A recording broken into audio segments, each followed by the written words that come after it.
الحمد للہ الحمد للہ رب المشرقین و رب المغربین والصلاة والسلام علی نبینا جد الحسن والحسین وعلی آلہ واصحابہ واہل بیتہ واہل سنتہ اجمعین، اما بعد فاعوذ باللہ من الشیطان الرجیم، بسم اللہ الرحمن الرحیم۔ ان الذین اجرموا کانوا من الذین آمنوا یضحکون وَإِذَا مَرُّوا بِهِمْ يَتَغَامَزُونَ وَإِذَا انقَلَبُوا إِلَىٰ أَهْلِهِمُ انقَلَبُوا فَكِهِينَ۔ صدق اللہ العظیم وصدق رسولہ النبی الکریم الامین۔ ان اللہ وملائکتہ یصلون علی النبی یا ایہا الذین آمنوا صلوا علیہ وسلموا تسلیما۔ الصلاۃ والسلام علیک یا رسول اللہ وعلی آلک واصحابک یا حبیب اللہ۔ الصلاۃ والسلام علیک یا نبی اللہ وعلی آلک واصحابک یا خاتم النبیین۔ واہ کیا جود و کرم ہے شہ بطحہ تیرا، واہ کیا جود و کرم ہے شہ بطحہ تیرا، نہیں سنتا ہی نہیں مانگنے والا تیرا۔ داڑے چلتے ہیں عطا کے وہ ہے قطرہ تیرا، تارے کھلتے ہیں سہا کے وہ ہے ذرہ تیرا۔ میں تو مالک ہی کہوں گا کہ ہو مالک کے حبیب، یعنی محبوب اور محب میں نہیں میرا تیرا۔ ہوتا ہے نا کوئی اپنے دوست کے ساتھ کسی کا کوئی معاملہ ہو تو اس کی کوئی چیز استعمال کرنا چاہے تو کہتا ہے یار میں استعمال کر لاں، تو جواب آتا ہے یار اے بھی کوئی پوچھنے والی گل ہے، جو کچھ میرا سارا کچھ تیرا ہے۔ تو اعلیٰ حضرت فرماتے ہیں میں تو مالک ہی کہوں گا کہ ہو مالک کے حبیب، یعنی محبوب اور محب میں نہیں میرا تیرا۔ جہاں پیار ہو وہاں پر میر تیر نہیں ہوتی ہے۔ تو آخر پہ اعلیٰ حضرت فرماتے ہیں تیری سرکار میں لاتا ہے رضا اس کو شفیع، جو میرا غوث ہے اور لاڈلا بیٹا تیرا۔ تو الحمدللہ ہمارا درس قرآن کا سلسلہ اللہ کے فضل و کرم سے ہمارا پنجتن پاک کی نسبت سے یہ 5واں درس قرآن ہے۔ تو پیاروں کی نسبت سے ہی ہم نے شروع کیا تھا اور ان کی صدقے سے ہی یہ چل رہا ہے۔ الحمدللہ ہمارے اہل علاقہ مسجد انتظامیہ قاری صاحب، اللہ ان کو درازی عمر بالخیر عطا فرمائے، ان کے تعاون، آپ لوگوں کے تعاون سے الحمدللہ جو مشن ہے ہمارا کہ ہم نے رسول کریم صلی اللہ تعالیٰ علیہ وسلم کی اور آپ کی آل، اصحاب اور قرآن کی محبت کو اپنے علاقے میں کم از کم ہم نے رائج کرنا ہے۔ انشاءاللہ امید ہے کہ ہم اپنے مقصد میں اس طرح تواتر سے چلتے رہے تو کامیاب ہوں گے انشاءاللہ۔ اور یہ بات بھی یاد رکھیں، جو اس کارواں کا سنگی بن گیا، ساتھی بن گیا، جو فوائد لوگوں کو حاصل ہوں گے اس کا ثواب بھی اس کو ملتا رہے گا، چاہے وہ دنیا میں رہے یا چلا جائے۔ ہمارے محلے والی بڑی محفل شروع کروانے میں وہ محمد علی بھائی، اللہ ان کی بخشش میں، ان کا تعاون تھا بہت حد تک۔ نوجوان بتاتے ہیں کہ انہوں نے شروع کی تھی، میں تو چھوٹا سا ہوتا، تو وہ الحمدللہ نوجوان جب بھی کرتے ہیں تو ان کا ذکر تو ہوتا ہے۔ وہ تو انتقال کر گئے لیکن اس کا ثواب ان کو ہر سال پہنچتا ہے۔ تو اس لیے ایسے معاملات میں بڑھ چڑھ کر ہمیں حصہ لینا چاہیے۔ پتہ نہیں کب سانس کی مالا ٹوٹ جانی ہے، لیکن کوئی ایسا کام کر جائیں کہ پیچھے سے جب تک اس کا معاملہ چلتا رہے ثواب ہمیں قبر میں ہوتا رہے۔ ورنہ یقین جانے یہ دنیا انسان کے ساتھ جو کچھ کرتی ہے وہ آپ بھی جانتے ہیں، میں بھی جانتا ہوں. یہ دوڑ اپنی اپنی ہے، اپنی اپنی دوڑ ہے. اس طرح لگائیں کہ ہمیں آگے جا کے اس کے فوائد حاصل ہوں. اسلام کو مختلف قسم کے چیلنجز دشوار ہیں، سامنا ہے اس وقت. پہلے تو یہ چیلنج اس انداز سے ہمارے سامنے آئے کہ کبھی نصاب کے اندر تبدیلی کی گئی، کبھی وہاں سے جہاد کا ٹاپک نکالا گیا، کبھی وہاں پر وہ مرزے کے بارے میں سوالات ڈالے گئے، کبھی طرح طرح سے مختلف قسم کے قادیانیوں کے بارے میں سوالات ڈال کے ان کو پروان چلانے کی کوشش کی گئی. لیکن چونکہ ہمارا ایک طبقہ ایسا ہے جو اس تعلیم سے وابستہ نہیں ہے، تو یہ بچے ہمارے پڑھ کر آتے ہیں اور اپنے من میں لے کر چلے جاتے ہیں اور ایسے ہی سسٹم چلتا جاتا ہے. اس طرف دھیان نہیں کسی کا اس طرح گیا. پھر یہ وارداتیں ہوئی یونیورسٹیوں میں، اور یونیورسٹیوں کے اندر اور بڑے بڑے کالجز کے اندر مرزائیوں نے پیسے دے کر اپنے اسٹوڈنٹ داخل کروائے، اور وہاں پر نوجوان لڑکیاں بھرتی کر کے انہوں نے ہمدردیاں لے کر کئی نوجوانوں کو مرزائی بنانے کی کوشش کی. اگر کم از کم مرزائی تو نہیں لیکن اپنے دین پر ایمان کمزور ضرور کر دیا تو لوگوں کا، اتنا کام ضرور کیا، اور ان کو عیاشی کی طرف لگانا، پھر معاملات کرنا، یعنی ہماری نسلوں کو وہ سرے سے ہی دیمک کی طرح چاڑنا شروع کر دیا. اور پھر یہ نظام چلتا گیا، آگے معاملات ہوتے گئے، ہماری اسمبلیوں تک یہ پہنچے، اور دوسروں کے تعاون سے اسمبلیوں میں یہ بل بھی پیش ہونے لگے کہ جناب سیدہ فاطمہ الزہرا رضی اللہ تعالی عنہا کو ام الانبیاء کا لقب دیا جائے، معاذ اللہ، کہ نبیوں کی ماں کا لقب دیا جائے. یہ بل اسمبلی میں پیش ہوا، اور خیر یہ تو مسترد کر دیا گیا.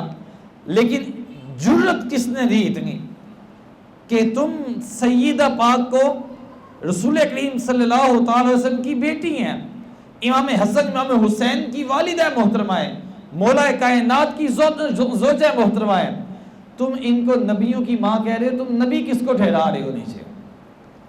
کس کو تم مقام نبوت پر لے جانا چاہتے ہو؟ تو پھر بھی ہم سوئے رہے، پھر بھی ہم نے اس طرح کی ہمت نہ کی کہ ہم اس کے خلاف کوئی کارروائی کریں. قرآن کو جلایا گیا لیکن ہم اس وقت بھی سوئے رہے.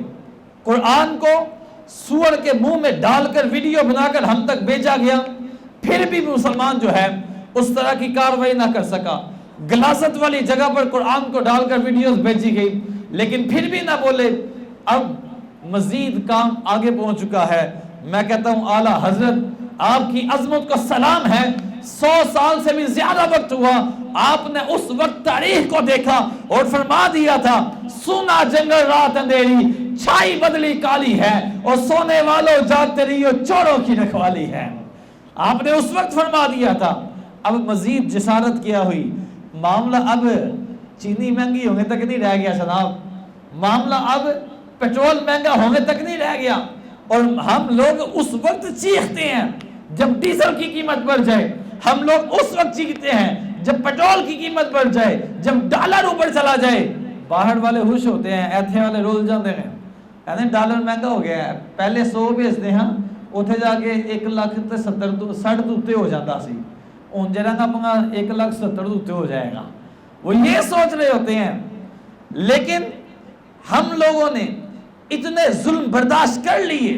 اب مزید آپ کے سامنے حقائق رکھنا چاہتا ہوں تاکہ آپ یہاں سے اٹھیں، آپ کو پتہ چلے کہ کس کس طرح اسلام پر حملہ ہو چکا ہے، اور ہم ابھی بھی غفلت کی نیند سوئے ہوئے ہیں. تو کہتے ہیں جی جناب اب سندھ اسمبلی نے جو بل پاس کر دیا ہے اور پورے پاکستان میں اس کو پاس کروانے کی واردات ہو رہی ہے. وہ بل کیا ہے؟ وہ بل یہ ہے کہ جناب 18 سال سے پہلے کوئی بندہ مسلمان نہیں ہو سکتا.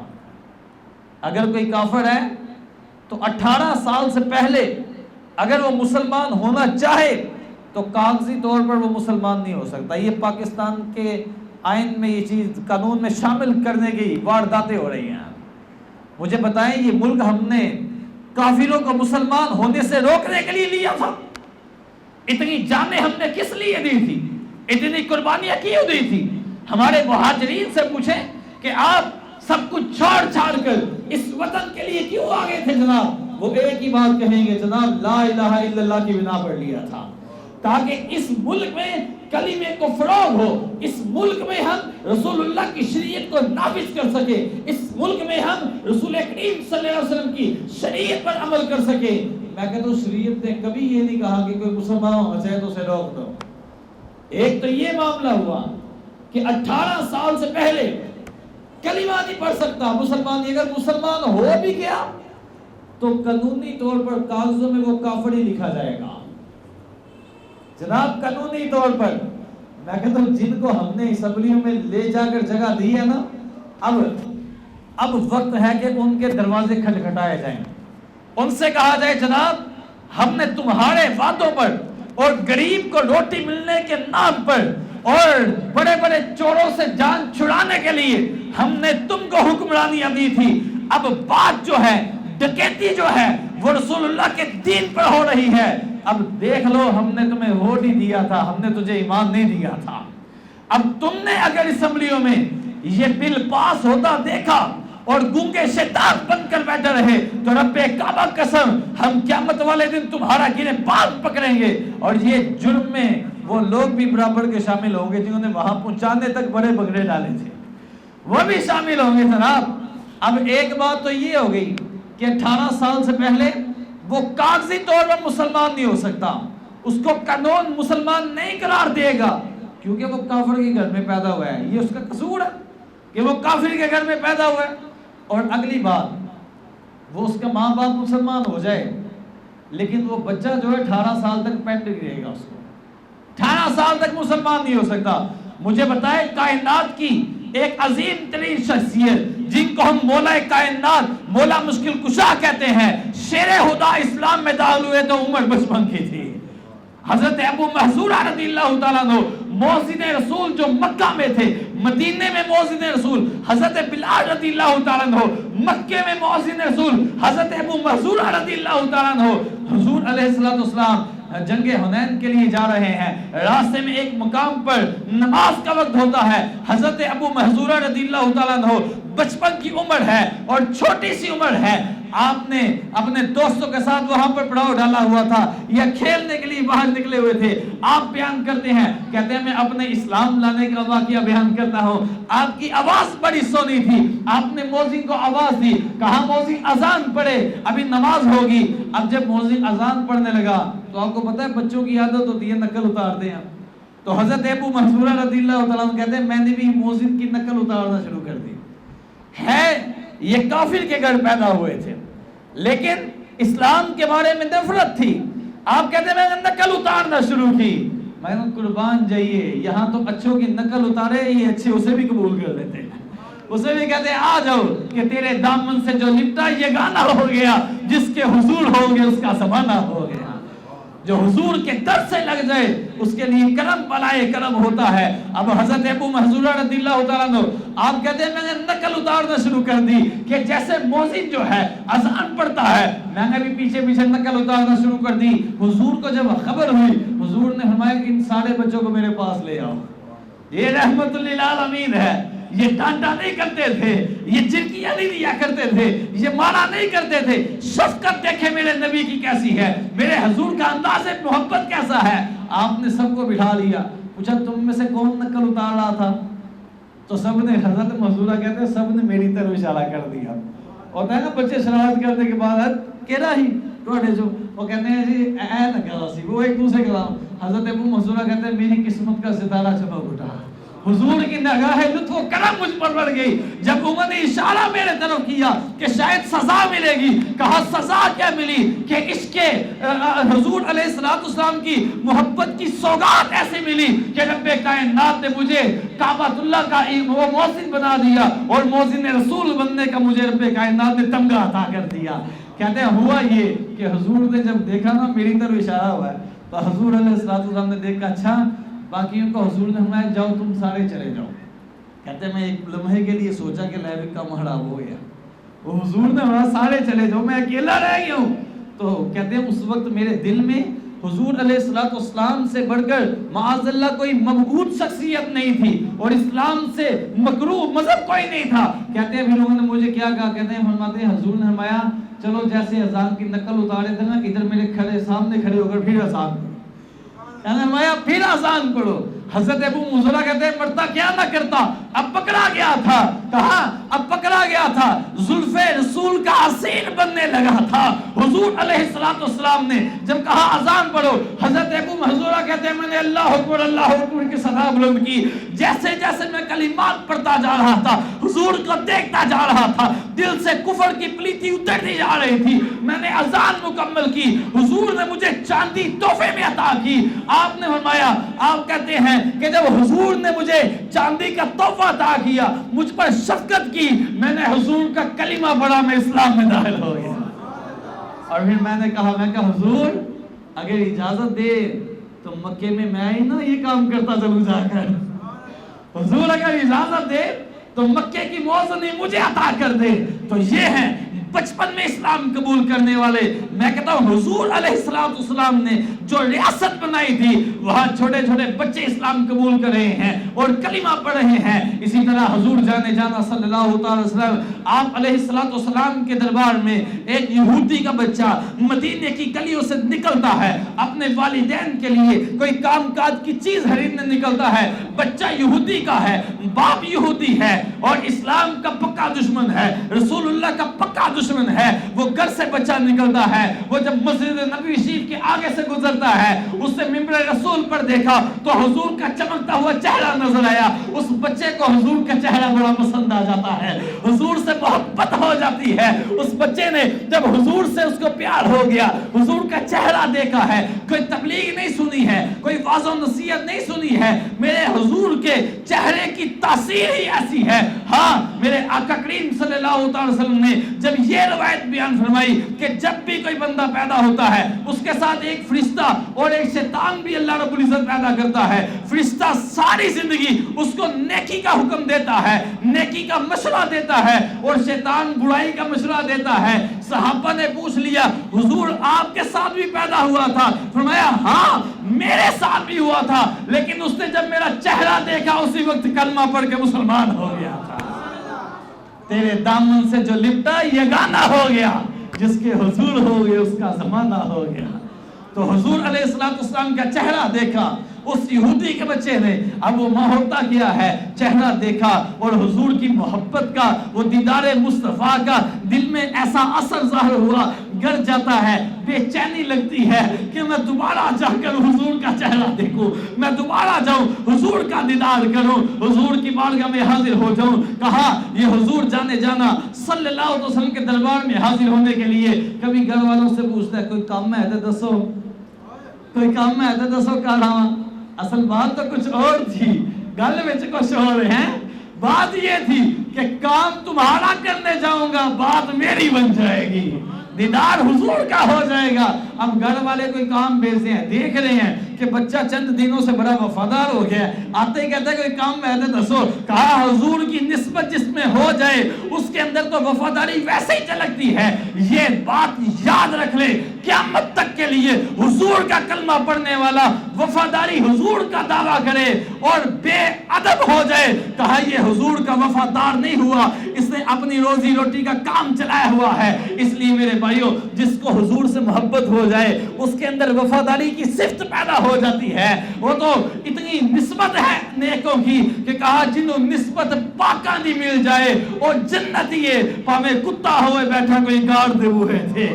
ہم کہتے ہیں جائے وہ وفادار ہو جاتا ہے جو حضور سے محبت کر لے، اس کی وفاداری کا کیا عالم ہوگا۔ تو حضور علیہ السلام کا دیدار کرتا ہے، بار بار آتا ہے۔ تو ایک مرتبہ ہوا یہ، چند دن اس کا یہ معمول چلتا رہا، اب اس کی روح کی غذا حضور کا دیدار ہو چکا تھا۔ اب ہوتا یہ ہے کہ نوجوان جو بچپن کی عمر ہے اور وہ جوانی کی دہلیز کی طرف بڑھ رہا ہے، اس نے دیکھا کہ آج حضور کا دیدار نہیں ہوا، ایک دن حضور کا دیدار نہیں ہوا، بے چین ہو جاتا ہے، کام کر کے گھر جاتا ہے، پھر پریشانی، کہتے ہیں اگلی نماز میں ہو جائے گا، یہ نماز پڑھنے حاضر ہوتے ہیں، اگلی نماز میں حضور علیہ السلام کا دیدار ہو جائے گا، اب اگلی نماز کا وقت آتا ہے، انتظار کرتا ہے کہ حضور کا دیدار مجھے اس نماز میں ہو جائے گا، حضور کی زیارت ہو جائے گی، کوئی زیارت نہیں ہوتی، پھر تیسری نماز آ جاتی ہے، یہاں تک کہ وہ پانچوں نمازوں میں انتظار کرتا ہے، رات بے چینی میں گزر رہی ہے، رات بڑی بے چینی میں گزر رہی ہے، اور رات گزارنے کے بعد اس نے کیا کیا، صبح اٹھتا ہے، پھر آ کر دیکھتا ہے آقا کا دیدار نہیں ہو رہا، چند دن جب دیدار مصطفیٰ نہیں ہوا، حضور کی محبت میں دیدار نہ ہونے کی وجہ سے بیمار ہو جاتا ہے، یہاں تک کہ بیماری اس کے سر پر منڈلانے لگی اور موت اس کے سر پر منڈلانے لگی ہے۔ حضور جانے جانا صلی اللہ علیہ وسلم کسی غزوے کے لیے تشریف لے جا چکے تھے، اب موت اس کے سر پر منڈلاتی ہے، وہ اٹھنے کے قابل نہیں رہتا، بڑے بڑے حکیم آئے، بڑے بڑے طبیب آتے ہیں، آ کر دیکھتے ہیں کہ اس کو بیماری کون سی ہے، اس کی بیماری پکڑی نہیں جاتی، کہا تم کیسے بیماری کو پکڑو گے، یہ حضور جانے جانا صلی اللہ تعالی علیہ وسلم کی محبت میں اسیر ہو چکا ہے کہ یہ نبی پاک صلی اللہ علیہ وسلم کی محبت اس کو جو ہے وہ اس کے اوپر اثر کر چکی ہے۔ اب معاملہ یہ ہوتا ہے کہ چند دن گزرنے کے بعد جب موت اس کے سر پر منڈلانے لگی، بستر سے اٹھنا محال ہو گیا، حضور علیہ السلام واپس مدینے میں تشریف لے آئے ہیں، لیکن اس کے اندر ہمت نہیں کہ وہاں تک جا سکے، والدین پاس بیٹھ جاتے ہیں، کہتے ہیں او میرے جگر کے ٹکڑے، او میرے لال، کوئی دل کی تمنا ہے تو بتا، کیا وجہ ہے کہ تو اتنا بیمار ہوتا جاتا ہے؟ روتی آنکھوں سے اپنے باپ کو کہنے لگا، میں بات تو بتا دیتا ہوں، مجھے ایک بات بتاؤ، مجھے مارو گے تو نہیں، مجھے جھنکو گے تو نہیں؟ یہ سفر ہے کوہ جانا، یہاں قدم قدم بلائیں، یہ سفر ہے کوہ جانا، یہاں قدم قدم بلائیں، جس کو ہو زندگی پیاری وہ یہیں سے لوٹ جائیں۔ حضور سے محبت کرنا کوئی سوکھا کام ہے؟ حضور علیہ السلام کی محبت میں پوچھنے لگا، اے میرے والد مجھے ایک بات بتاؤ، مجھے مارو گے تو نہیں، مجھے ڈانٹو گے تو نہیں؟ باپ کہتا ہے نہیں میرے لال، میں تجھے اس حالت میں کیسے ماروں گا، بتا کیا بات ہے؟ حضور علیہ السلام کا یہ دیوانہ جو ہے کہنے لگا مجھے مسلمانوں کے نبی کا دیدار کروا دو۔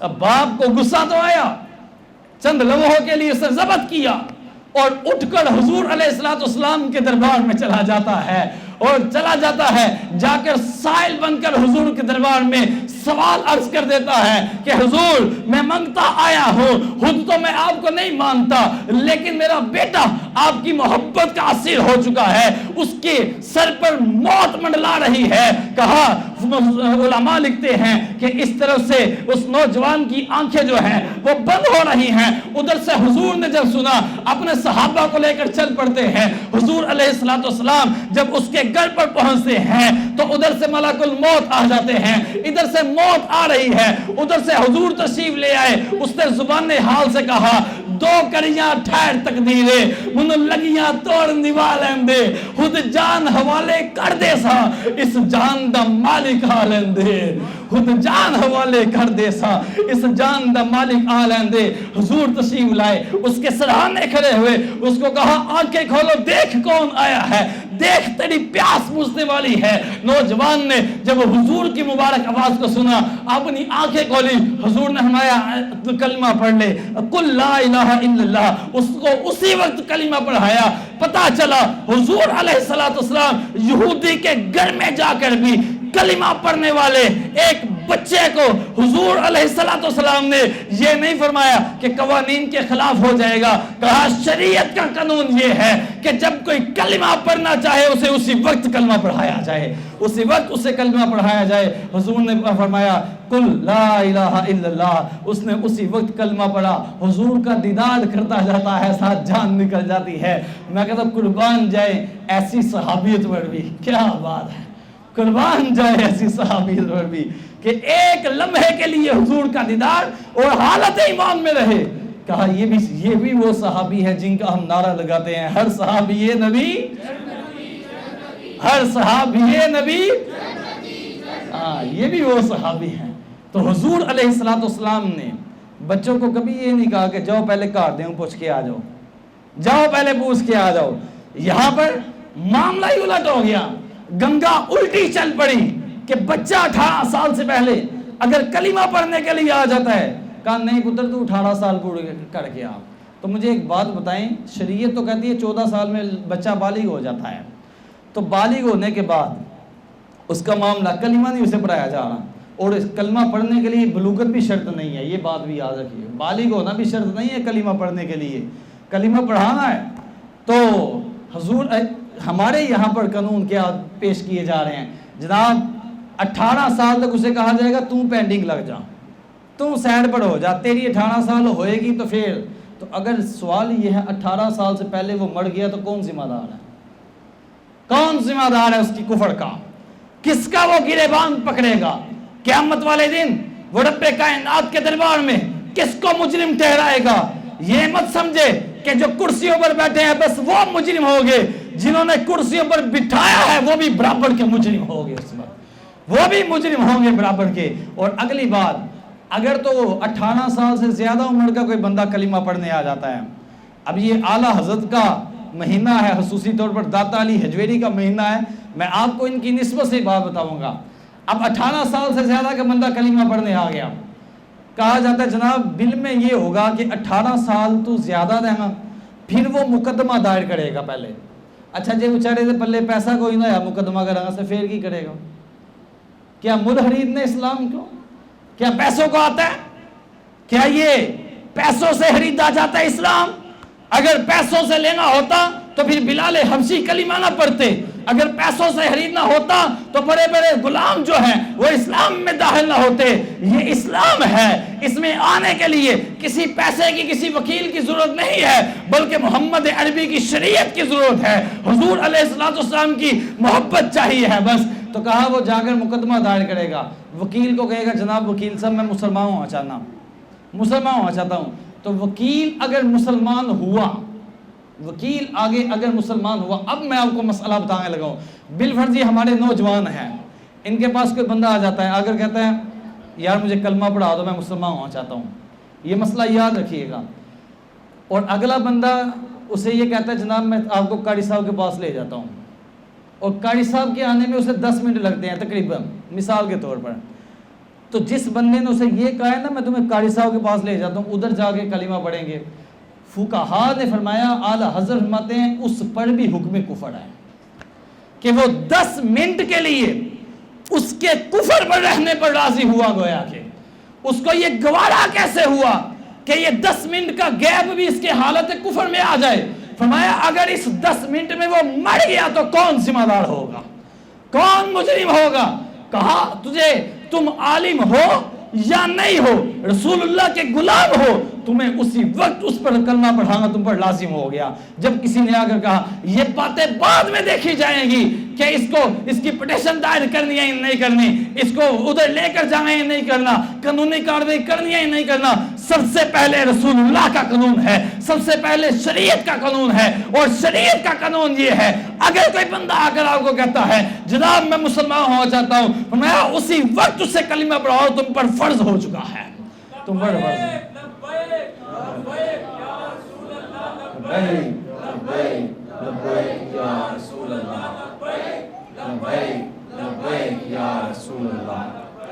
اور اگلی بات سنیں، ایک تو یہ ہو گیا، اب وکیل صاحب اسے کہیں گے چلو جی میں تو جج کو لے جانا، وہ 1 ہفتے کا ٹائم لیں گے، تو ادھر جا کر جج 1 ہفتے کا ٹائم اسے دے دے گا کہ 1 ہفتے بعد جج کے پاس پیشی ہوگی، 1 ہفتہ وہ یوں ہی کفر میں رہے گا، اور وکیل بھی دیکھتا رہے گا کفر میں ہے، اور سارے اس کو ایسے ہی دیکھ رہے ہیں۔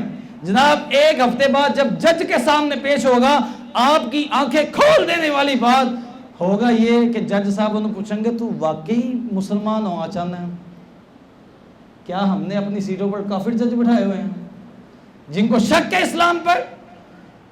یہاں پر جج کے ایمان کا امتحان ہے، پوچھے گا کیا واقعی مسلمان ہونا چاہتے ہو؟ جی وہ کہے گا ہاں جی مسلمان ہونا چاہتا، وہ کہے گا جاؤ پھر 3 مہینے واسطے 3 مہینے واسطے تم تقابل ادیان کا مطالعہ کرو۔ تقابل ادیان جناب کیا ہوتا ہے؟ تقابل ادیان یہ ہوتا ہے تم چیک کرو اسلام صحیح ہے یا ہندو صحیح ہے، چیک کرو مرزئی صحیح ہے یا اسلام صحیح ہے، یہ چیک کرو وہ سکھ صحیح ہے یا اسلام صحیح ہے، یعنی تقابل کرو۔ میں کہتا ہوں اگر مسلمان کے دل میں یہ شبہ بھی پیدا ہو جائے کہ پتہ نہیں میں مسلمان ہوں تو اسلام میں کوئی حامی ہے، اتنا بھی شبہ پیدا ہو جائے اسی وقت اسلام سے خارج ہوگا۔ ایسے شبہات کو بھی ہم نے اپنے دلوں پر نہیں گزرنے دیں گا۔ اسلام حق ہے، صاحب اسلام حق ہے، قرآن حق ہے، رب کائنات حق ہے۔ ایک لمحے کے لیے بھی ہمارے دلوں پر یہ خیال نہیں گزر سکتا اسلام کے بارے میں۔ تو کہا جج صاحب کہیں گے جناب تم 3 مہینے جا کر ریسرچ کرو، تقابل کرو۔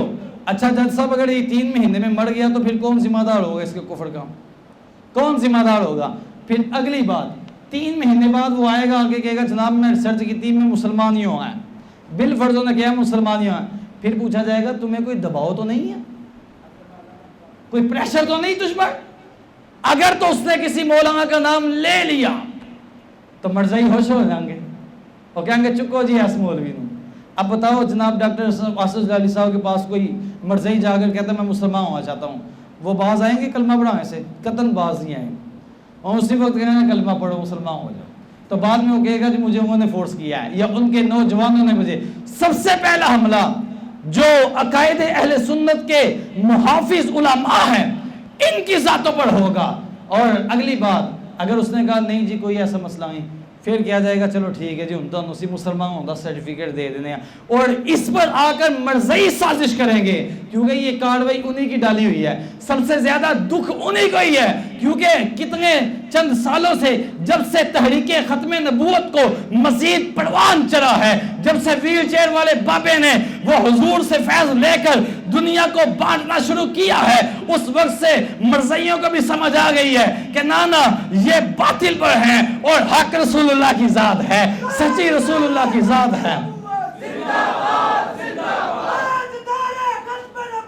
زندہ باد زندہ باد زندہ باد فقتلوہ فقتلوہ فقتلوہ۔ ان کو بے شمار بے شمار بے شمار بے شمار ان کو پتا چل گیا مرزائی جوگ در جوگ مسلمان ہو رہے ہیں۔ یہ جا کر اپنے، میں پادری بولتا ہوں لفظوں کے لیے جو ان کے مذہبی سے رہنما ہیں، میں کہا اپنے پادریوں کے پاس جا کر پوچھتے ہیں جناب یہ بتاؤ وہ اگر مرزا نبی تھا تو جتنے بھی نبی آئے ہیں سب کا نام مفرد ہوا ہے، اس کا نام مرکب کیوں ہے؟ غلام احمد اس کا نام مرکب کیوں ہے؟ یہ نبوت کی علامات میں سے نہیں ہے۔ اور اگلی بات وہ کہتے ہیں وہ اپنے جا کر ان سے سوال کرتے ہیں، یہ کہتے ہیں جناب اس کی ساری پیشن گوئیاں غلط ہوتی ہیں اور لیٹرنگ میں گر کر مرا ہے، اس بدبخت کا یہ کانا پن ظاہر کرتا ہے کہ یہ بدبخت ہے، اس کی خارش بتاتی ہے کہ یہ ذلیل اور رسوائے زمانہ ہے۔ اس کے ایک جیب میں وہ ڈیلا ہوا کرتا تھا استنجا کرنے کے لیے اور دوسری جیب میں گڑ ہوتا تھا، کبھی کبھی یہ گڑ کو استنجے کی جگہ پر استعمال کر لیتا اور استنجے والے کو چک مار کر گڑ سمجھ کر کھا جاتا۔ کہا جس کا حافظہ اتنا کمزور ہو اور امام الانبیاء کے ساتھ تقابل کرتے ہو، میرے حضور کا حافظہ دیکھنا ہے تو قرآن کھول کر دیکھو۔ رب کائنات نے فرمایا الم تری کیف فعل ربک باصحاب الفیل، اے محبوب کیا آپ نے نہ دیکھا ہم نے ہاتھی والوں کا کیا حال کیا؟ کہا یہ کیا ماجرا ہے؟ رب حضور کے حافظے کو بتا رہا ہے کہ تم زندگی کے حافظے کی بات نہ کرو، میرا نبی جب دنیا میں آیا نہیں تھا تب بھی جو واقعات ہوئے حضور نے اس کو بھی دیکھا ہے، حضور ان کو بھی جانتے ہیں۔ تم نے آ کر رنگ ہی بدل دیا اپنا ہے، تم نے کس طرح ہم نے ان کے ہتھے ہم چڑھے ہیں۔ اور معاملات دیکھیں تو کہا یہ جب سے یہ مسلمان ہونے لگے ہیں تب سے یہاں کا جی انسانی حقوق کی جو عدالتیں ہیں نا یہ فیصلہ کریں کیا یہ انسانی حقوق کے خلاف ہے کہ کسی کو کلمہ پڑھا دیا جائے۔ اور اگلی بات آپ کو بتانے لگوں، آج تک کوئی بندہ تاریخ اٹھا کر دیکھے، تاریخ اسلام آج تک کبھی بھی کسی مسلمان نے کسی کی کن پٹی پر پستول رکھ کے یہ کلمہ نہیں پڑھایا، اس کو کوئی بندہ ثابت کر دے۔ یہ بڑے بڑے جو چینلوں پر بیٹھ کر دعوے کرتے ہیں کہ دہشت گردی اور دہشت گردی، میں کہتا ہوں دہشت گردی یہ نہیں ہوتی کہ وہ اپنا حسن اخلاق پیش کرے تو کوئی کلمہ پڑھ لے، یہ دہشت گردی نہیں ہے۔ آج تک کوئی بندہ تاریخ میں یہ بات ثابت کر دے کہ کسی مسلمان نے کسی کی گردن پر تلوار رکھ کے کہا ہو کہ کلمہ پڑھ وگرنہ تیری گردن اتار دوں گا۔ کیوں کہ اسلام جانتا ہے کہ بغیر تلوار رکھے بھی بڑوں نے کلمے پڑھے ہیں، اور کلمے پڑھ کر بھی حضور علیہ السلام کے علم کے اوپر انہوں نے نقص نکالے ہیں، وہ منافقین ہے۔ اسلام جانتا ہے کہ مسلمان تبھی مسلمان ہوگا جب اقرار باللسان و تصدیق بالقلب ہوگا۔ لبیک یا رسول اللہ، یا رسول اللہ۔ اب میں بتاتا ہوں دہشت گرد کون ہے۔ اب میں بتاتا ہوں شروع سے دہشت گردی کون کرتا آ رہا ہے۔ حضرت آدم علیہ السلام کے بعد سے دہشت گردی کون کرتا آ رہا ہے۔ فرعون کے گھر میں فرعون کی بیٹی کو کنگھی کرنے والی ایک خادمہ ہوا کرتی تھی۔ فرعون کی بیٹی کو کنگھی کرتی تھی وہ، اور وہ حضرت موسیٰ علیہ السلام پر ایمان لے آئی تھی، ہے فرعون کے گھر میں، اور کنگھی اس کی بیٹی کو کرتی ہے۔ وہ حضرت موسیٰ علیہ نبینا علیہ السلام پر ایمان لے آتی ہے، اور اس نے اپنے ایمان کو چھپایا ہوا تھا۔ ایک دن کنگھی گری اس کے ہاتھ سے، تو اس کے منہ سے ایک جملہ نکلا، یا اللہ تیرے نام ماننے والے برباد ہو جائیں۔ آپ بھی کہیں یا اللہ تیرے نام ماننے والے، یا رسول اللہ آپ کے نام ماننے والے، یا رسول اللہ آپ کے ختم نبوت پر ڈاکہ ڈالنے والے، ان کے حمایتی برباد ہو جائیں۔ تو اس نے کہا یا اللہ تیرے نام ماننے والے برباد ہو جائے۔ اب فرعون کی بیٹی نے سن لیا، اس نے کہا کیا تم فرعون کو خدا نہیں مانتی؟ اس نے کہا نہیں میں نہیں مانتی، میرا رب وہ وحدہ لا شریک ہے، میرا رب وہ ہے جو فرعون کا بھی رب ہے، میرا رب وہ ہے جس نے زمین و آسمان کو پیدا کیا۔ فرعون کیا چیز ہے، میرے رب کی شانیں وڑا ہے۔ جب اس نے یہ باتیں سنی، اپنے مصنوعی خدا اور مصنوعی باپ کے بارے میں یہ بات سنی نا، تو روتی ہوئی فرعون کے پاس چلی گئی، جا کر کہتی ہے وہ مجھے کنگھی کرنے والی ہے نا، وہ جو ہے نا کہہ رہی تھی کہ میں آپ کو خدا نہیں مانتی، میں تجھے خدا نہیں مانتی۔ فرعون کہتا بلاؤ نا، یہ سفر ہے کوئے جانا، یہاں قدم قدم بلائیں، جنہیں زندگی ہو پیاری وہ یہیں سے لوٹ جائیں، یہیں سے لوٹ جائیں۔ اب دیکھیں دہشت گردی کون کر رہا ہے۔ دہشت گردی کہاں کہاں ہوتی ہے؟ کلمہ پڑھانے کے لیے دہشت گردی ہوتی ہے یا کلمہ پڑھنے والوں کے ساتھ دہشت گردی ہوتی ہے؟ اب فرعون کو پتا چلا، اس نے کہا جلدی جلدی بلاؤ اس کو۔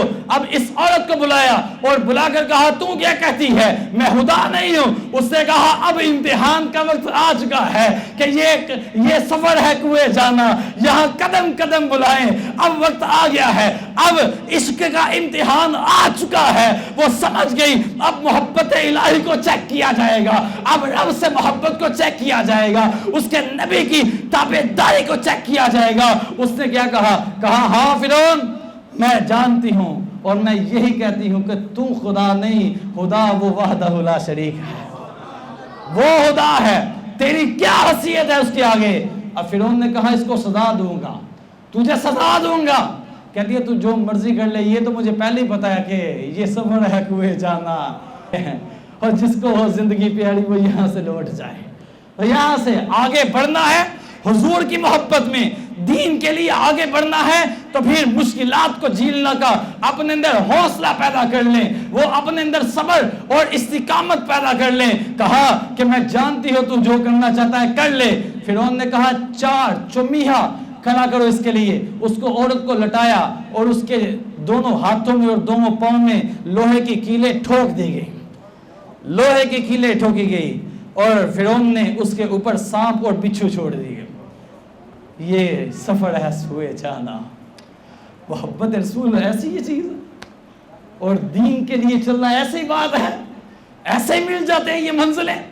تو کہا فرعون کہتا ہے اس نے سانپ اور بچھو پر چھوڑ دیے، اور کہتا ہے اگر تو نے مجھے خدا نہ مانا تو 2 مہینے کے لیے ایسے ہی رکھوں گا، یہی تڑپتی رہے گی، یہی کانٹے کھاتی رہے گی ان سے۔ اس نے کہا او فرعون تو نے 2 مہینے کم بتائے ہیں، 70 مہینے بھی رکھ تب بھی خدا وحدہ لا شریک وحدہ لا شریک ہے۔ گدار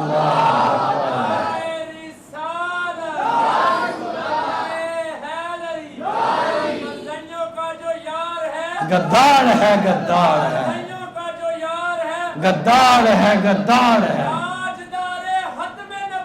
زندہ باد زندہ باد زندہ باد زندہ باد کچا رنگ للاڑی والا چڑھدا لیندا رہندا عشق تیرے دا رنگ محمد چڑھیا کدیاں رہندا. جب یہ محبت کا رنگ چڑھ جائے نا یہ نہیں اترتا. جب محبت کا رنگ چڑھ جائے تو فرعون کہتا ہے اچھا 70 مہینے بھی رکھوں اور تو اسی خدا کو مانے گی. جہاں پھر اولاد بہت بڑی کمزوری ہوتی ہے. بڑے بڑے دلیر اولاد کے آگے نا وہ یوں کر کے رہ جاتے ہیں. اس نے کہا اس کی 2 بیٹیاں ہیں, دونوں بیٹیوں کو بلاؤ. ایک 4-5 سال کی بیٹی ہے اور ایک شیر خار ہے, چھوٹی بچی ہے, ابھی بولنا شروع کیا ہے اس نے, چھوٹی بچی ہے. اس نے کہا اس کی بڑی بچی کو اس کے سینے پر رکھ کر ذبح کر دو. یہ ماؤں کے جگرے تھے. وہ حضرت موسیٰ علیہ السلام پر ایمان لے کر آئی اور اعلیٰ حضرت رحمت اللہ فرمایا حسن یوسف پہ کٹی مصر میں انگشتے زنا سر کٹاتے ہیں تیرے نام پر مردان رحم. تو وہاں پر وہ انبیاء کی ان کے حسن دیکھ کر جانیں دی جا رہی ہیں اور انگلیاں کاٹی جا رہی ہیں. کہا نہیں, حضور کا نام ہی اتنا سونا ہے, نام محمد, قیامت تک حضور کا نام سن کر حضور کے غلام اپنی جانیں دیتے رہیں گے. تو کہتا ہے اس نے بیٹی کو سینے پر رکھ کر ذبح کر دیا. وہ پھر کہتی ہے نا فرعون تو سارا جہاں بھی میرے سینے پر رکھ کر ذبح کر دے, سارا جہاں بھی لا کر ذبح کر دے, میں محبت الہی کو نہیں چھوڑوں گی, میں رب کی محبت کو نہیں چھوڑوں گی. میں اسلام جو قبول کر چکی ہوں, میں دین قبول کر چکی ہوں, میں اس سے نہیں ہٹوں گی. فرعون بدبخت تھا. کہتا ہے اس کی دوسری بچی کو بھی لاؤ, اس کو بھی لے کر آؤ. اس کو بھی لایا گیا. اس کے سینے پر رکھ کر جب ذبح کرنے لگے تو عورت کی آنکھوں سے آنسو جاری ہو گئے. اس نے بچی کی طرف دیکھا تو بچی کو رب نے گفتگو کی توفیق عطا کی. بچی کہتی ہے ماں رونا, وہ دیکھ جنت تیرا انتظار کر رہی ہے. ماں رونا نہیں, وہ دیکھ جنت تیرا انتظار کر رہی ہے. قربان جائیے, یہ ہیں ایمان والے, یہ ہیں پختہ ارادوں والے. آج لوگ کہتے ہیں جی چوک کے لے جائیں گے. میں کہا چوک کے لے جائیں گے تو کتنے چھڑ دیں گے, اینڈ تو حضور کے قدموں میں ہی جانا نا. اور جانا کہاں ہے, اٹھا کر لے جائیں گے, منزل کی راہ آسان کریں گے, پہنچنا آسان ہو جائے گا اور تم مجرم بن جاؤ گے. ہم رسول اللہ کے قدموں میں شہادت پا کر جائیں گے. پوچھا جائے گا وہ کیسے آئے ہو, کہیں گے یا رسول اللہ ابھی تو تاجدار ختم نبوت کا نعرہ لگا کر آ رہا. زندہ باد زندہ باد زندہ باد زندہ باد زندہ باد. حضور کی اعلیٰ حضرت اعلیٰ حضرت. اگلی بات سنیں, معراج کی رات ہے. حضور علیہ السلام جب سفر معراج پر ہے, ایک قبر کے پاس سے گزر ہوتا ہے اور اس قبر کے پاس سے گزرتے ہوئے حضور علیہ السلام کو بڑی پیاری جنت کی خوشبو آنے لگی. کہا جبرائیل جنت تو یہاں قریب نہیں, لیکن یہ خوشبو کس بات کی آ رہی ہے؟ عرض کی آقا وہ فرعون کی بیٹی کو کنگھی کرنے والی, یہ اس کی قبر ہے. اس نے دین کے لیے قربانی دی تھی, اس کی اولاد کو اس کے سامنے ذبح کیا گیا, پھر اس کو شہید کیا گیا. یا رسول اللہ قیامت تک اس کی قبر سے جنت کی خوشبوئیں آتی رہے گی. یہ اس کی قبر ہے, اس کی قبر ہے. تو میں کہتا ہوں اگر موسیٰ علیہ السلام کو ماننے والی کی قبر سے خوشبو آئے, موسیٰ علیہ السلام کو ماننے والے کی قبر سے خوشبوئیں آئیں اور ان کے لیے مار کھانے والے کی قبر سے خوشبوئیں آئیں اور تا صبح قیامت جنت کی خوشبو آئے, تو پھر یہ کیوں نہ سمجھیں کہ زمین میلی نہیں ہوتی, زمن میلا نہیں ہوتا, غلامان محمد کا کفن میلا نہیں ہوتا. حضور کے بھی غلاموں کی جب قبریں کھلتی ہیں تو اندر سے جنت کی خوشبوئیں آ رہی ہوتی ہیں. تو دوسرا پھر جب یہ سارا ماجرا ہو گیا نا تو فرعون کی بیوی آسیہ, حضرت آسیہ رضی اللہ تعالی عنہا, فرعون کی بیوی, انہوں نے جب دیکھا نا کہ یہ ماجرا, کہ اس نے کہ اس عورت کی جب جان نکلتی ہے نا تو فرعون کی بیوی کی آنکھوں کے سامنے پردے ہٹا دیے گئے. وہ کیا دیکھتی ہے؟ جنت سے، آسمانوں سے نورانی فرشتوں کی آمد ہو رہی ہے، اور اس عورت کی روح کو نورانی لباس میں لپیٹ کر وہ آسمانوں کی طرف لے جاتے ہیں. وہ سمجھ گئی کہ موسیٰ علیہ السلام سچے نبی ہیں اور ان کا خدا سچا ہے. اس نے بھی مسلمان، وہ بھی کلمہ پڑھا، وہ بھی مسلمان ہو گئی. اب وہ بیٹھی ہوئی تھی تو اس نے فرعون کو کہنے لگی او بدبختاں بیوی دی اینی کہ متوں دیے کہہ دی لوکی جڑا کسے دن نہ سندا او بیوی دی جا کے سن لیندا ہے، اوتے جا کے سن لیندا ہے.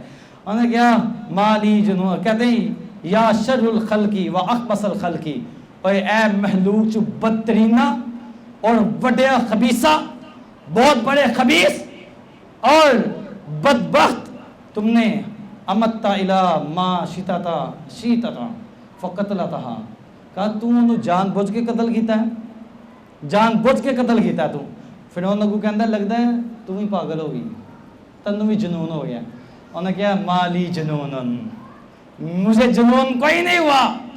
یہ لوگ کہتے ہیں محبت رسول میں جھومنے والوں کو کہتے ہیں دیوانے ہو گئے. کہا دیوانگی ہوتی یہ ہے، یہ جنون نہیں ہوتا، یہ پاگل پن نہیں ہوتی ہے، یہ محبت رسول ہے، یہ دین کی محبت ہے جو انسان کو تحت دار پر بھی لبیک یا رسول اللہ کا نعرہ لگوا دیتی ہے. یہ رسول اللہ کی محبت ہوتی ہے. کہتی ہے مجھے جنون کوئی نہیں ہوا، لیکن ولیکن الہی الہک و الہ السماوات والارض الہ واحد لا شریک لہ. وہ کہتے ہیں مجھے جنون کوئی نہیں ہوا، لیکن یہ گل یاد رکھ لیں میرا خدا بھی وہی ہے جو تیرا خدا ہے، زمین و آسمان کا خدا ہے، اس کے علاوہ اس کا کوئی شریک نہیں ہے، وہ وحدہ لا شریک ہے. جب فرعون کو پتہ چلا انہیں وہ گھر دے بلایا، کہندا ہے انہوں سمجھاؤ کی کردی بھی، سمجھاؤ کی کردی بھی. انہیں سمجھایا، کہتے ہیں نا تسی جو مرضی سمجھاؤ، میں اکھی ویکھ لیا، میں ویکھ لیا. اور جنہ ویکھیا نہیں ہوتے کرن گلا، جنہ ویکھ لیا ہوتے بول نہیں، جنہ ویکھیا نہیں ہوتے کرن گلا، جنہ ویکھ لیا ہوتے بول نہیں، جنہیں محرم راز حقیقت دے راز حقیقت کھول نہیں.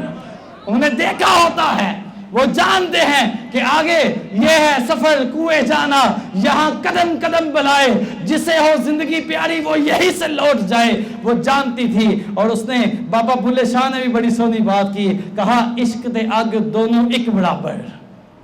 یہ بات سمجھیے گا، بابا بلے شاہ کہتے ہیں عشق تے اگ دونوں جلاتے ہیں، دونوں سارتے ہیں، عشق تے اگ دونوں ایک برابر، پر عشق دا سیک ودیڑا. ہاں عشق دا سیک بہتا ہے جناب، عشق تے اگ دونوں ایک برابر، پر عشق دا سیک ودیڑا. اگ تے سارے ککھ تے کانے، عشق سارے تن میرا. اگ تے تائیں پانی ٹھارے، دسو عشق دا دارو کیڑا. ہو بلے شاہ اوتھے کچھ نہیں سجدا جتھے عشق نے لا لیا ڈیرا. کہا جہاں محبت ہو جائے وہاں کچھ نہیں سوچتا، وہاں بس محبوب ہے اور محب ہے، وہاں یہی ہوتا ہے. پھر بندہ ایک ہی بات کرتا ہے، دل میں ہو یاد تیری گوشائے تنہائی ہو، پھر تو خلوت میں بھی عجب انجم نار آئی ہو. کہا یہ ماجرا ہے. پھر فرعون نے اپنی بیوی کو بھی یوں ہی جو ہے اس نے وہ چمیحوں کے ساتھ وہ کینوں کے ساتھ ٹھوک کر اس کے اوپر بھی دیوار گرائی، اس کو بھی اپنی بیوی کو بھی اس نے شہید کیا. اور اگلی بات بیان کروں، جب حضور کی ولادت ہوتی ہے نا، جس دن حضور کی ولادت ہوئی تھی تو حضرت آمنہ فرماتی ہے میرے گھر اچانک عورتیں آ گئی، خوبصورت عورتیں میرے پاس تشریف لائیں. تو میں نے پوچھا آپ کون ہو؟ تو ان میں سے ایک نے کہا میں آسیہ ہوں، فرعون کی بیوی تھی، میں آسیہ ہوں. یعنی جب حضور کی آمد ہو رہی ہے تب ولادت کے وقت حضرت آسیہ، حضرت مریم اور ان کے ساتھ جنت کی حوریں آ رہی ہیں. یہ شان اللہ نے عطا کی ہے. اور آگے سنیں، یہ سفر ہے کوئے جانا، یہاں قدم قدم بلائیں. حضرت حباب بن الارت رضی اللہ تعالیٰ عنہ، آپ یہ بھی ان مبارک ہستیوں میں سے ہیں جن کو اسلام قبول کرنے پر دہشت گردی کا نشانہ بنایا گیا. یہ دہشت گردیاں بتا رہا ہوں میں آپ کو، دیکھیں کتنی دہشت گردیاں ہو رہی. تو جب آپ نے اسلام قبول کیا تو لوہے کی زیرہ آپ کو پہنائی جاتی اور دھوپ میں کھڑا کر دیا جاتا، جس سے جب وہ تپ جاتی تو اس کے لوہے کے ساتھ آپ کے جسم سے چربی پگھلنا شروع ہو جاتی تھی اور کبھی سیدھا گرم ریت پر لٹا کر آپ کو گھسیٹا جاتا جس کی وجہ سے آپ کا گوشت پگھلنا شروع ہو جاتا، لوہے کی سلائیں گرم کر کے آپ کے سر میں داغا جاتا اور آگ کے انگاروں پر لٹا کر آپ کے اوپر وزنی پتھر رکھا جاتا۔ حضرت عمر رضی اللہ تعالیٰ عنہ آپ نے پوچھ لیا ایک دن، آپ نے کہا اے حباب یہ بتاؤ یہ نشان کس بات کے ہیں؟ آپ نے کہا آپ کو نہیں پتا، مجھے کفار نے پکڑ لیا تھا اور انگارے جلا کر جب مجھے اوپر لٹایا تو میرے اوپر وزنی پتھر رکھ دیا اور میرے جسم سے جو چربی نکلی تھی اس چربی سے وہ انگارے ٹھنڈے ہو گئے تھے۔ مجھے بتائیں یہ دہشت گردی تو اور کیا ہے؟ یہ اسلام قبول کرنے والوں کے خلاف شروع سے دہشت گردی ہوتی آئی ہے یا نہیں آئی؟ اب اسلامی جمہوریہ پاکستان میں بھی یہی کچھ ہوگا، یہی کسر رہ گئی تھی پیچھے۔ اور حضور علیہ السلام آخری بات آپ کو حدیث بات آپ تک پیغام پہنچا کر پھر میں اجازت چاہوں گا۔ میرے آقا کریم صلی اللہ علیہ وسلم نے فرمایا ان الدین بدأ غریبا، یہ بات یاد کر کے چلے جائیں۔ آج حضور علیہ السلام کے فرمان علیہ شان کا مفہوم ہے، فرمایا دین جب چلا تھا تو پردیسی تھا، جب دین چلا تھا تو پردیسی تھا، اجنبی تھا۔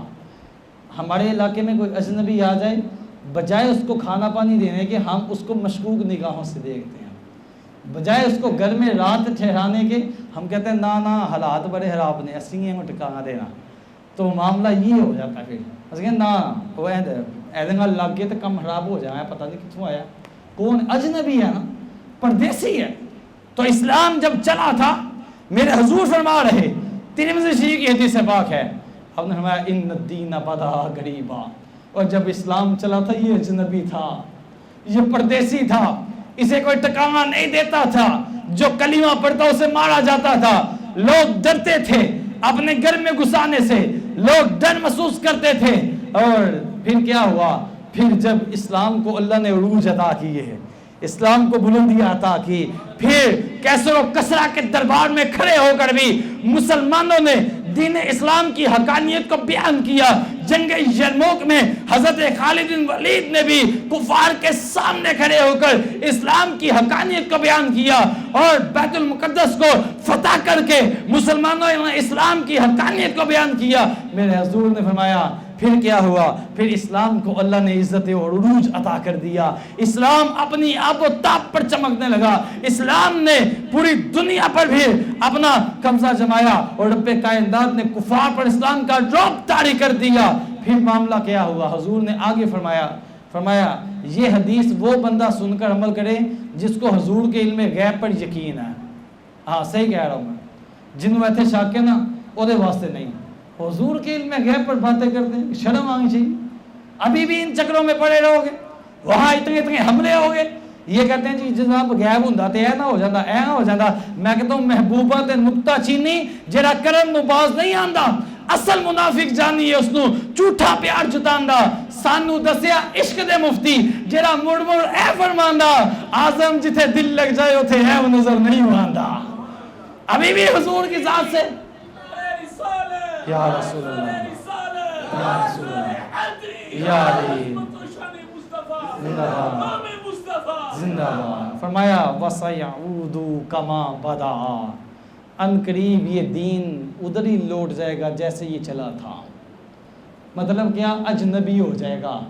میں کہتا ہوں مولوی صاحب وہ بغیر مدرسے کا منہ دیکھے 3 مہینے پریکٹس کر کے لوگوں سے 20 ہزار ایک تقریر کا طے کر کے لوگوں کے عقیدوں پر حملہ کرنا، یہ کام سوکا ہے، لیکن جب ضرورت ہو جس چیز کی اس چیز کو لا کر رسول اللہ کے غلاموں کے سامنے رکھنا، یہ کام تھوڑا اوکھا ہے۔ لیکن ہم کہتے ہیں یہ سفر ہے سکوئے جانا، یہاں قدم قدم بلائے، اور جس کو اور زندگی عزیز وہ یہی سے لوٹ جائے۔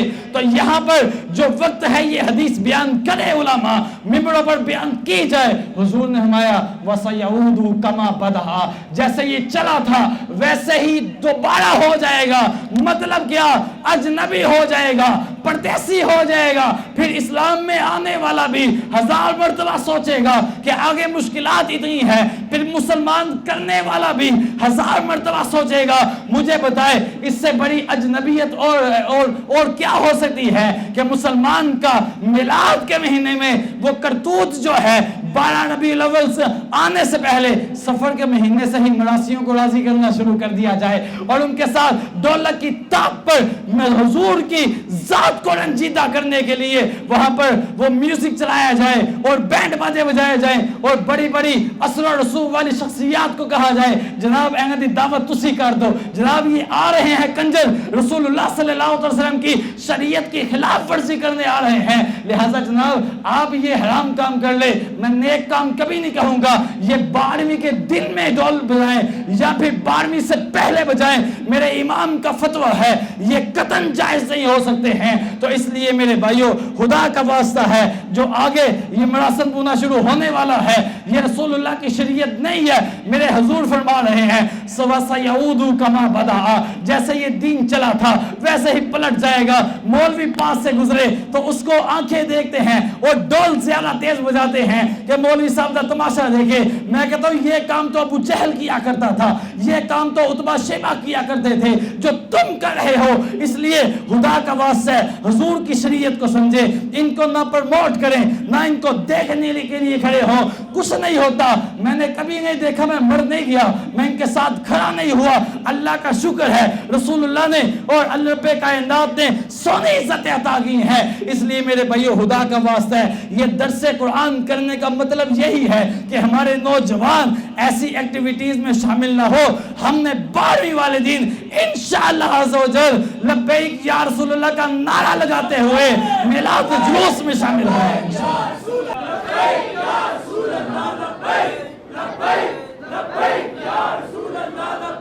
جلوس ایسے منانا ہے, اگر کسی کو شوق ہوگا پہلے جانے کا یار میرے پاس آ جانا, ہم مل کر گلیوں میں نکالیں گے. یہ بات ہم مل کر گلیوں میں نکالیں گے. ہر قدم پر نیکیاں ملیں گی, ہر قدم پر گناہ معاف ہوں گے, ہر قدم پر درجات بلند ہوں گے, کیونکہ قدم پر آیا ہی حضور کے لیے ہے. کیوں کہ یہ سفر ہے کوئے جانا, یہ سفر ہے کوئے جانا, اور یہاں قدم قدم بلائے ہیں. جس کو ہو زندگی عزیز وہ یہاں سے لوٹ جائیں. تو اس لیے میرے بھائیوں اگر حضور سے محبت ہے تو حضور کی باتوں کو بھی اپنے جگر میں اپنے دل میں جگہ دے. فرمایا وَسَيَعُودُ كَمَا بَدَأَ, جیسے چلا تھا ویسے ہی پھر ہو جائے گا. پھر اجنبیت یہ ہوگی, اندر ظہر کی نماز ہو رہی ہوگی اور رسول اللہ کی محبت کا دعویٰ کرنے والے بار بینڈ باجے بجا رہے ہوں گے.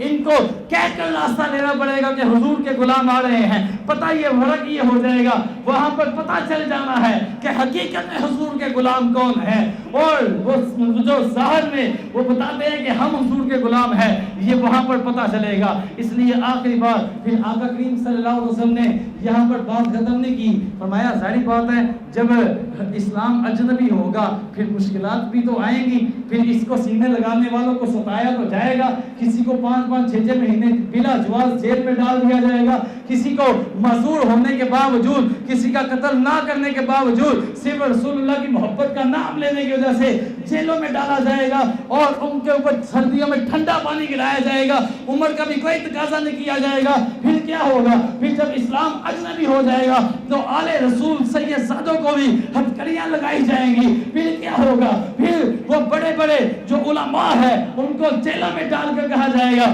ہم نے بڑا دہشت گردی کو روک لیا ہے. کہا ایسے حالات میں میرے حضور نے فرمایا اب یہ امتحان ہے تمہارا حضور کے غلاموں. فرمایا طوبی للغرباء, طوبی للغرباء. اس وقت ان اجنبیوں کو محمد رسول اللہ کی طرف سے جنت کی بشارت دے رہے ہیں, جنت کی بشارت دے رہے نا. جو یہ اس اسلام کے ساتھ چلے گا حضور فرما رہے ہیں اس کو خوشخبری سنا دینا, اس کو خوشخبری سنا دینا.